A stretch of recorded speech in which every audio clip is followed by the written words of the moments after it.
Can we actually turn Mars into a living planet where humans can walk around and breathe without a spacesuit? The short answer is, it is insanely difficult.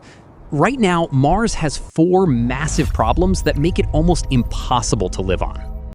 First, it has almost no atmosphere, meaning the air pressure is so low you couldn't survive for a second.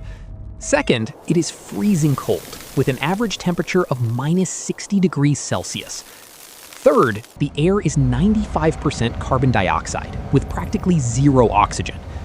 And fourth, Mars has no magnetic field, leaving its surface exposed to deadly cosmic radiation. So, can science actually fix all of this? Imagine standing on Mars without a spacesuit right now. The atmosphere is so thin that the air pressure is less than 1% of Earth's. Because of this extremely low pressure, the boiling point of liquids drops below your body temperature, causing your blood and bodily fluids to literally boil away in seconds. If the lack of air pressure doesn't get you, the freezing temperatures will. Mars sits much further from the sun, making it an absolute icebox. The average global temperature is minus 60 degrees Celsius, and near the poles, it drops down to a bone-chilling minus 125 degrees. You would freeze solid almost instantly.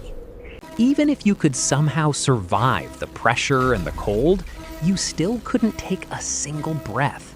The Martian atmosphere is made of 95% carbon dioxide, with oxygen making up less than 0.2%. Trying to inhale this air would cause immediate suffocation, leaving your lungs completely starved of life-saving oxygen. Then comes the invisible killer, space radiation. Unlike Earth, Mars has no active magnetic field to shield it from cosmic rays and solar storms. Radiation from deep space constantly bombards the surface, exposing anyone standing outside to dangerous, DNA-damaging radiation levels that would cause severe illness in a very short time. To make matters worse, even the dirt beneath your feet is toxic. The Martian soil is packed with poisonous chemicals called perchlorates that ruin any chance of growing normal crops. On top of that, massive dust storms can swallow the entire planet for months, blocking out the sunlight completely. All of these factors make present-day Mars one of the most hostile environments in the entire solar system. It is a natural death trap designed to destroy human life in every possible way. If we ever hope to call this planet home, we must find a way to fix all 4 of these massive problems, starting right now. To turn this frozen nightmare into a living world, we must tackle the temperature problem first. If we can warm up Mars by just a few degrees, a domino effect begins that changes everything. But how do you heat an entire planet sitting millions of kilometers away from the sun? One visionary idea is constructing massive space mirrors in orbit around Mars. These giant reflective sheets, made of ultra-thin aluminum, would span hundreds of kilometers across. They would act like giant magnifying glasses, reflecting raw sunlight directly onto the frozen polar ice caps. Another powerful method is building automated factories on the Martian surface. These machines would pump out super greenhouse gases, such as chlorofluorocarbons, straight into the air. These man-made gases are thousands of times more effective at trapping heat than ordinary carbon dioxide. As the giant mirrors and artificial gases heat the surface, the polar ice caps begin to vaporize. Billions of tons of frozen carbon dioxide locked in the ice melt directly into gas, rushing up into the sky and making the atmosphere much thicker. This triggers a runaway greenhouse effect, where the planet starts heating itself. More warmth melts more ice, which releases more carbon dioxide, trapping even more heat. Once this chain reaction gets rolling, planetary physics takes over and does the heavy lifting for us. Over a few decades, global temperatures on Mars could climb from a freezing minus 60 degrees Celsius to near zero. The air pressure would double, creating a more stable world. And most importantly, the ice would finally transform into liquid water. With global temperatures rising above freezing, the massive reservoirs of subterranean ice begin to melt rapidly. Water that remained trapped beneath the red dust for millions of years breaks free, rushing across the dry Martian surface once again. Ancient dry riverbeds and massive canyons that haven't seen liquid water in billions of years start filling up with rushing rivers. Torrential waterfalls cascade down the gargantuan cliffs of Valles Marineris, creating scenes never before witnessed by human eyes. As trillions of liters of liquid water pour into the northern lowlands, a vast northern ocean slowly takes shape. Smaller lakes and inland seas spread across cratered plains, permanently shifting the planet's landscape from red to a mixture of blue and brown. At the same time, the dramatically thicker atmosphere transforms the color of the Martian sky. The dusty pinkish haze fades away, replaced by a pale lavender that eventually deepens into a soft blue, making the alien world feel familiar. The increased air pressure prevents surface water from boiling off into space.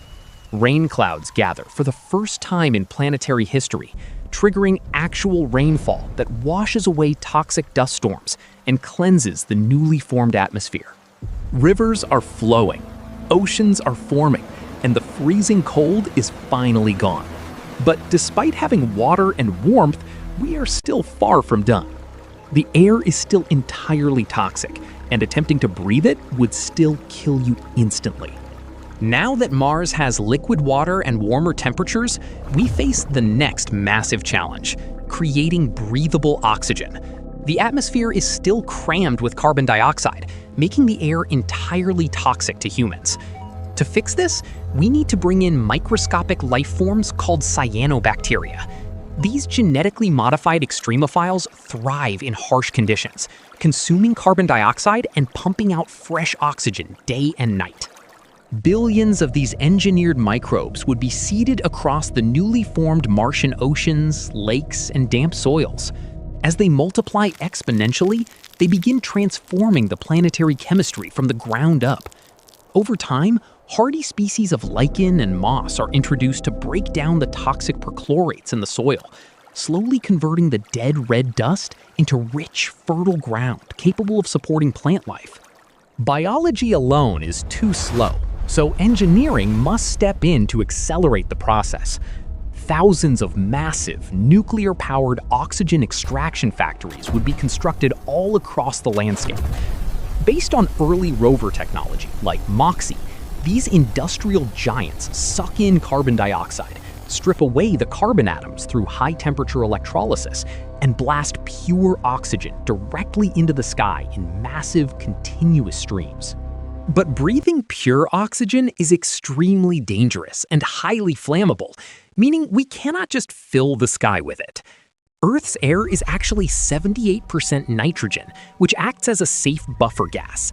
To replicate this on Mars, we would need to mine nitrogen frozen beneath the surface, or transport it from icy moons, creating a balanced atmospheric mix that humans can safely inhale. As oxygen levels steadily rise and soil toxicity disappears, vast green forests of genetically altered evergreen trees begin to spread across the landscape. Fields of green stretch for thousands of kilometers along the borders of the new Martian ocean.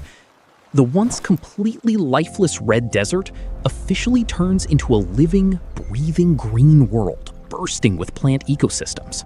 For the first time in human history, an astronaut could theoretically step outside, pull off their helmet, and take a deep breath of fresh air. It feels like a total triumph, and it seems like the terraforming project is finally complete. However, a silent, invisible threat is lurking high above the atmosphere, waiting to strip away everything we have just built. The hidden threat ruining this green dream is the lack of a planetary magnetic field. Billions of years ago, the molten iron core of Mars cooled down and froze solid, killing its internal dynamo. Without a spinning magnetic core, Mars lost its invisible protective shield forever. Without this protection, The sun blasts Mars with a relentless stream of radiation known as the solar wind. This solar wind acts like a cosmic blowtorch, slowly stripping away atmospheric gases into deep space and showering the surface with deadly radiation. If we do not fix this problem, the newly created atmosphere will simply be blown away over time. Furthermore, surface radiation levels would remain dangerously high, causing severe health risks for humans and destroying newly planted ecosystems. To solve this engineering nightmare, scientists propose constructing a giant artificial magnetic shield. Positioned at the first Lagrange point between Mars and the Sun, a massive satellite would generate a powerful magnetic field using superconducting magnets.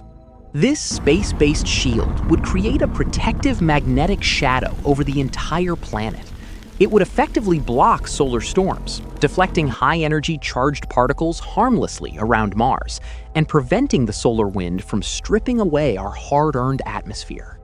With this artificial shield in place, Mars is finally fully protected from cosmic radiation and atmospheric erosion.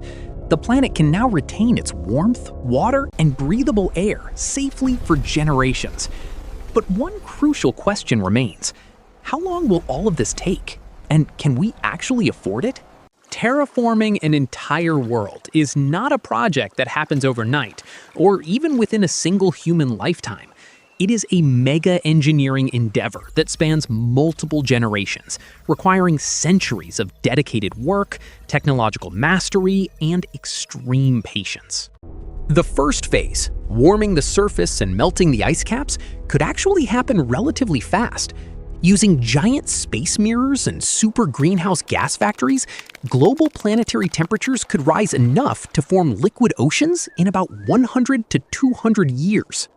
However, creating a fully breathable atmosphere is where time truly slows down.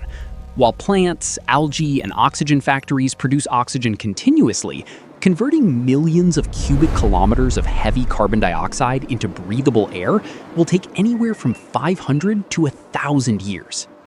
Now, what about the astronomical financial cost? Building orbital mirrors, transporting atmospheric gases, and deploying millions of autonomous construction robots would cost tens of trillions of dollars, easily making it the most expensive project in human history. To afford this unimaginable price tag, humanity cannot rely on traditional Earthbound money.